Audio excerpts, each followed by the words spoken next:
वरणगाव जळगावच्याच नव्हे तर महाराष्ट्राच्या नकाशावरचं एक महत्त्वाचं गाव. शेजारीच देश पातळीवरचं दीपनगरचं औष्णिक विद्युत केंद्र. तर वरणगाव ऑर्डिनन्स फॅक्टरीमुळे राष्ट्रीय स्तरावर पोहोचलेलं आपलं वरणगाव आता ओळखलं जातंय ते महाराष्ट्रातील प्रगतीपथावरचं एक शहर म्हणून. हा सारा बदल घडवून आणलाय एका दूरदृष्टीच्या व्यक्तीनं, वरणगावच्या सुपुत्रानं, ज्यांचं नाव आहे सुनील काळे. 27 नोव्हेंबर 2017 रोजी या वरणगाव शहराच्या नगर परिषदेचा नगराध्यक्ष होण्याचा मान मला इथे मिळाला. नगराध्यक्ष झाल्यानंतर खाली मला संपूर्ण पत्रकारांनी विचारलं की आता नगराध्यक्ष झाल्यानंतर तुम्ही काय कराल. त्यावेळेस मी सर्वात पहिले तर मी माझ्या वरणगाव शहराच्या 50,000 जनतेचे मी आभार मानले की त्या जनतेच्या आशीर्वादामुळे मला या गावाची सेवा करण्याची संधी मिळाली. माझं गाव माझे तीर्थक्षेत्र या संकल्पनेप्रमाणे माझ्या वरणगाव शहरातल्या संपूर्ण 50,000 जनतेला मी परमेश्वराचं स्थान देतो. मी त्यांच्यातच माझे आईवडील पाहतो आणि त्यांची सेवा त्या माध्यमातून इच्छात करण्याला सुरुवात 27 नोव्हेंबर 2017ला केली. रस्ते, पाणी, स्वच्छता, सार्वजनिक आरोग्य यातील वर्षानुवर्षाच्या अनेक समस्या सुटू लागल्या. वरणगाव शहर विकासाचं केंद्र बनू लागलं. हे सारं शक्य झालं ते सुनील भाऊंच्या विकासाच्या दृष्टीमुळे. आदरणीय सुनील भाऊ काळे हे वरणगाव नगरपालिकेचे सन्माननीय नगराध्यक्ष झाले. त्यावेळेपासून खऱ्या अर्थाने वरणगावच्या विकासाला आणि वार्डाच्या माझ्या विकासाला सुरुवात झाली. अनेक वार्डाचे विकास कामं करत असताना आम्हाला अशा पद्धतीचा नगराध्यक्ष, खऱ्या अर्थाने जनतेच्या प्रश्नाची जाण ठेवणारा आणि सर्वसामान्य लोकांना काय अपेक्षित आहे अशी जाण ठेवणारा जर नेता असेल कोणी तर सुनील भाऊ काळे. माननीय सुनील भाऊ, इनके नेतृत्व में हमने पूरे गांव का विकास किया और वरणगांव का विकास के साथ साथ हमारे 7 और 8 नंबर के वार्ड के अंदर हमने गटरे, रास्ता, पानी और गार्डन और शादी हॉल, इनका ये पूरे हमने काम किया और वार्ड का हमने विकास किया. शहरातील वार्ड क्रमांक 1 ते 18 पर्यंत सर्व वार्डातील जवळपास सर्व रस्त्यांचं काँक्रिटीकरण करण्यात आलंय. शहरातील मुख्य रस्ता तर पूर्ण केलाच, पण प्रत्येक वार्डात रस्त्यांच्या कामांसाठी सुनील भाऊंनी पुढाकार घेऊन काँक्रिटीकरणाचं काम पूर्ण करून घेतलं. बस स्थानक ते रेल्वे स्टेशन रस्ता 95 लाख रुपये निधी खर्च करून बनवण्यात आलाय. गल्लीबोळातील रस्तेही पक्के करण्यात आले. अनेक वार्डात पेव्हर ब्लॉक बसवण्यात आले. भाऊंनी रस्त्यांच्या कामासाठी पैसे कमी पडू दिले नाहीत. सगळं गाव पक्क्या रस्त्यांनी जोडलं गेलंय. काही भागात खडीकरण देखील करण्यात आलंय. या पक्क्या रस्त्यांची कामं पूर्ण झाल्यानं प्रत्येक घर, गल्ली, मोहल्ला, दलित वस्ती, कॉलनी परिसर एकमेकांशी खऱ्या अर्थानं जोडला गेलाय. आपलं गाव स्वच्छ आणि निरोगी राहण्यासाठी वार्डात शौचालय बांधून देण्यात आली. सार्वजनिक शौचालयांसोबतच 1100 वैयक्तिक शौचालयांना प्रोत्साहन देत योजना पूर्णत्वास नेण्यात आल्या. सरकारी दवाखान्यासाठी 70 लाख रुपयांची तरतूद करण्यात आली असून यात सरकारी दवाखाना अद्ययावत केला जाणार आहे. विद्यार्थ्यांना अभ्यासासाठी अभ्यासिका तसंच बलसंवर्धनासाठी वार्ड क्रमांक 13 मध्ये व्यायामशाळेचं नूतनीकरण करण्यात आलंय. वार्ड क्रमांक 9 मध्ये सांस्कृतिक आणि सामाजिक कार्यासाठी सभागृहाचं बांधकाम करण्यात आलंय. वार्ड क्रमांक 14 मध्ये डॉक्टर बाबासाहेब आंबेडकर पुतळ्याजवळ नवीन समाज मंदिराची उभारणी करण्यात आली. नगराध्यक्ष आदरणीय सुनील भाऊ काळे आणि उपनगराध्यक्ष, तदनंतर या 17 नंबर वार्डमध्ये ज्या नगरसेविकेने यशस्वीरित्या जो कार्यक्रम आणि कार्य व्यवस्थित पार पडलं त्या कार्याला आमच्या पूर्ण पाठिंबा आहे. आणि मालाताईंनी जे केलेलं पूर्ण सक्रिय कार्य या कार्याला सुद्धा आमच्या 100% पाठिंबा असतो. 1993 सालापासून जे मातंग समाजाचं समाज मंदिरचं प्रकरण चालू होतं आणि त्याला त्यांनी सहकार्य देऊन स्वतः प्रदीप कांबळे आमचे समाज कल्याण मंत्री होते, त्यांच्या सहकार्याने आणि सुनील काळे साहेब यांच्या सहकार्याने आज हे समाज मंदिर आमच्या मातंगवाड्यामध्ये मोठ्या प्रमाणात 63,58,000चं हे काम आहे. आणि त्यांना तो पाठपुरावा करून आजपर्यंत कोणत्या मातंग समाजामध्ये असं समाज मंदिर झालं नाही. तसं आमच्या सुनील भाऊंना ते सहकार्य करून आज हा मातंग समाजासाठी समाज मंदिर उभं केलं आहे. वार्ड क्रमांक 17 आणि 18 मध्ये दलित वस्ती सुधार योजनेअंतर्गत सिद्धेश्वर नगरमधील स्मशानभूमीमध्ये दहन शेगडी खरेदी, वामननगर गुरुजी खुल्या जागेत क्लब आणि बगीचा विकसित करणे, सभा मंडपाची उभारणी करून जनतेच्या सेवेसाठी उपलब्ध करून देण्यात आले. सुनील भाऊने जे मंगल कार्यालय हे जे केलं आहे हे सुनील भाऊच्या कारकिर्दीतच केलं आहे त्यांनी, आणि त्यांचा पाठिंबा आमच्या समाजाला भरपूर आहे. जे आम्ही समाजासाठी मागितलं ते त्यांनी आम्हाला केलेलं आहे. अनेक वर्षापासून माळी समाजाचं कामानिमित्त कोणी दखल घेत नव्हतं. या 2.5 वर्षाच्या कारकिर्दीमध्ये नगराध्यक्ष सुनील भाऊ काळे यांच्या मार्फत आमच्या माळी समाजाची मागणी मंजूर करण्यात आली.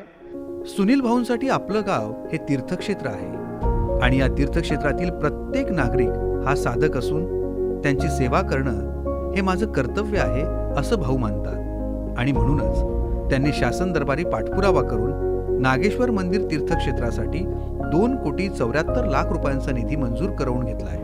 गावाच्या परिसरात अतिशय महत्त्वाचं मंदिर आहे आणि याच्याकरता म्हणजे असं जीर्णोद्धार करणं अति आवश्यक आहे.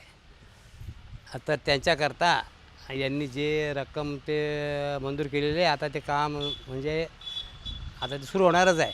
एक चांगल्या प्रकारचं तीर्थक्षेत्र हे नागेश्वर महादेव मंदिर तीर्थक्षेत्र जे आहे ते तीर्थक्षेत्र जळगाव जिल्ह्यामध्ये एक चांगल्या प्रकारचं सर्व भक्तांना सुख सुविधा ह्या कशा प्रकारे चांगल्या प्रकारे या हिच्यामध्ये मिळतील त्यासाठी आम्ही प्रयत्न केलेले आहेत. मला विश्वास आहे, मला आशा आहे की हे वरणगाव नागेश्वर तीर्थक्षेत्र नागेश्वर महादेव मंदिर हे जळगाव जिल्ह्यात पर्यटनाच्या दृष्टीने जळगाव जिल्ह्यातले लोक या तीर्थक्षेत्राला भेट देतील आणि इथे येतील अशा प्रकारचं एक भव्य सुसज्ज अशा प्रकारचं तीर्थक्षेत्र हे आपण याच्या माध्यमातून करतोय. या गावामध्ये आपण कुठलेही विकास कामं अजून पाहिले नव्हते आणि आज 2.5 वर्षाच्या कालावधीमध्ये माननीय श्री वरणगाव शहराचे नगराध्यक्ष सुनीलजी काळे यांनी जे काम केलं त्या कामामध्ये आपण कौतुक केलं तितकं कमी आहे. आणि यासोबतच भोगावती नदीच्या सुशोभीकरणासाठी 5 कोटी रुपये निधी खर्च करण्यात येणार आहे. गावातील सर्व भागात LED लाईट बसवण्यासाठी 64 लाखांचा निधी मंजूर करण्यात आलाय आणि हे काम आता प्रगतीपथावर आहे. प्रत्येक वार्डात रस्ते, गटारे, स्वच्छतागृह, शौचालय यासारख्या अनेक योजनांवर लाखो रुपये खर्च करण्यात आले आहेत. या कामांचा दर्जा आणि गुणवत्ता उत्तम असून वरणगाव शहरातील विकास कामांसाठी सुनील भाऊंनी दिवस रात्र मेहनत घेतली आहे. बस स्थानकावर प्रवाशांसाठी 5 प्रवासी निवाऱ्यांची उभारणी जिल्हा नियोजन समितीच्या माध्यमातून करण्यात आली आहे. शहर दिवसेंदिवस वाढत असून लोकसंख्याही वाढते. प्रत्येक वार्डात बाळगोपाळांसाठी उद्यानं उभारण्यात आली आहेत आणि यापुढेही उभारणी करण्यात येणार आहे. संगमनगरला गार्डन मोठी तयार केली आहे आणि वामननगरला बौद्ध विहार, विश्व शांती बुद्ध विहार हे बी फार मोठ्या प्रमाणात काम केलं आहे. वार्डात जागोजागी नागरिकांना बसण्यासाठी सिमेंट बेंच ठेवण्यात आले आहेत. ज्येष्ठ नागरिकांना या बेंचचा जास्त उपयोग होत असल्याचं दिसून येत आहे. वरणगावचा विकास हेच ध्येय उराशी बाळगत निष्ठेनं कार्य सुरू आहे. मराठी माणसाला प्रेरणा आणि ऊर्जा देणारं व्यक्तिमत्व म्हणजे छत्रपती शिवाजी महाराज. राजांचा भव्य असा अश्वारूढ पुतळा शहराच्या प्रवेशद्वारावर उभारणीचं स्वप्न भाऊंचं आहे. वरणगावचा पाणी प्रश्न जिव्हाळ्याचा आहे. तत्कालीन मुख्यमंत्री देवेंद्र फडणवीस यांच्याकडे पाठपुरावा करून सुनील भाऊंनी शहराला पाणी पुरवठा करण्यासाठी 25 कोटी रुपयांचा निधी मंजूर करून आणला. ही पाणी पुरवठा योजना हे सुनील भाऊंचं ध्येय आहे. सर्वांना मुबलक पाणी मिळावं पण ते शुद्ध असलं पाहिजे. यासाठी सिद्धेश्वर नगर फिल्टर प्लांट जलशुद्धीकरण केंद्रात 35 लाख रुपये खर्चून मशीन खरेदी करण्यात आले आहेत. पण योजना मंजूर झाली असली तरी कार्यान्वित मात्र झाली नाही. यामुळे भाऊ अस्वस्थ आहेत. आगामी काळामध्ये ही पाणी पुरवठा योजना कार्यान्वित करणं हेच भाऊंचं ध्येय आहे.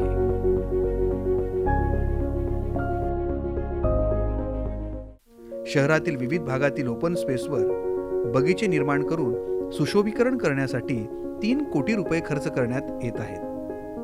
पंतप्रधान आवास योजनेअंतर्गत जास्तीत जास्त नागरिकांना लाभ व्हावा यासाठी सुनील भाऊंनी पुढाकार घेऊन 1100 घरकुलं मंजूर करण्यात आली. यासोबतच रमाई घरकुल योजनेअंतर्गत 100 घरांना अनुदानही देण्यात आलं आहे.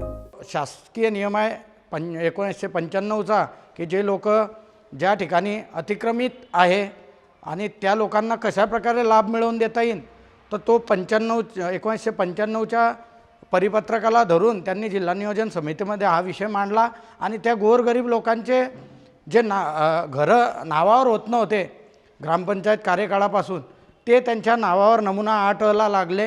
हे सुनील भाऊंनी केलेलं सगळ्यात मोठं काम आहे.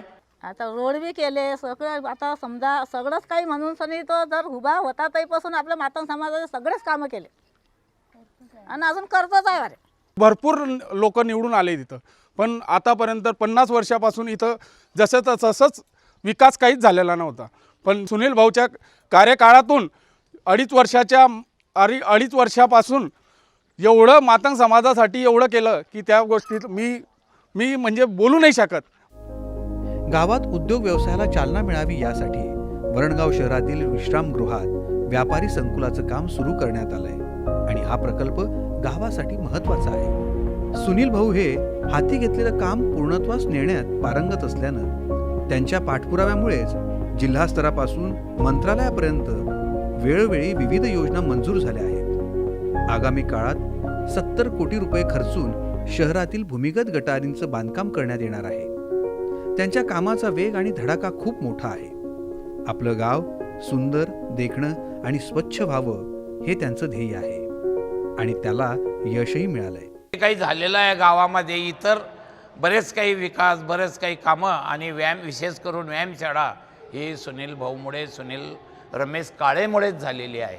ये जो हनुमान व्यायामशाला आज जो बनी, ये इससे पहले ये हमारे भोईबाड़ा, हम सब हिंदू मुस्लिम सब वहीं रहते हैं, भोई मुस्लिम सब, वहाँ ये व्यायामशाला थी, ये बिल्कुल छोटी सी थी. सुनील भाऊ काड़े उस वक्त तो ये अध्यक्ष नहीं थे कोई, बाकी इन्होंने बहुत कोशिश करे. 15 साल से मेरे ख्याल से ये यहाँ पर ये व्यायामशाला का काम शुरू करे इन्होंने. स्वच्छ सर्वेक्षण अंतर्गत 5 कोटींचं बक्षीस वरणगाव शहराला मिळालंय. गावातील सर्वसामान्य माणसांसाठी मोठमोठाली आरोग्य शिबिरं सुनील भाऊंनी वेळोवेळी आयोजित केलीत. तसंच शहरातील बेरोजगार तरुणांची संख्या दिवसेंदिवस वाढत असल्यानं त्यांना नोकरी मिळावी यासाठी दीपनगर इथं भव्य मोर्चा काढून बेरोजगारांच्या प्रश्नाला भाऊंनी वाचा फोडली. हे सारं सुनील भाऊंनी जनहितासाठी केलंय. सेवा आणि कष्ट करण्याची तयारी असेल तर गावाचा विकास कुणीही थांबवू शकत नाही. आपलं गाव मागे राहू नये म्हणून सुनील भाऊ धडपडत आहेत. केवळ जिल्ह्याच्याच नव्हे तर देशाच्या पातळीवर आपल्या गावाचं नाव जावं, एक विकसित गाव म्हणून आपलं गाव ओळखलं जावं, हाच ध्यास सुनील भाऊंना असतो. भाऊ म्हणतात, समस्या रस्त्यावर कागदावर कधीच नसते, समस्या ही आपल्या डोक्यात असते. याच विचारावर, ध्येयावर सुनील भाऊंची वाटचाल सुरू आहे. त्यांच्या स्वप्नातील वरणगाव आकाराला येतंय. आता आपलीही जबाबदारी आहे युवा आणि सक्षम नेतृत्वाला साथ द्यायची. वरणगाव शहराच्या विकासासाठी सुनील भाऊंच्या पाठीशी उभं राहायची.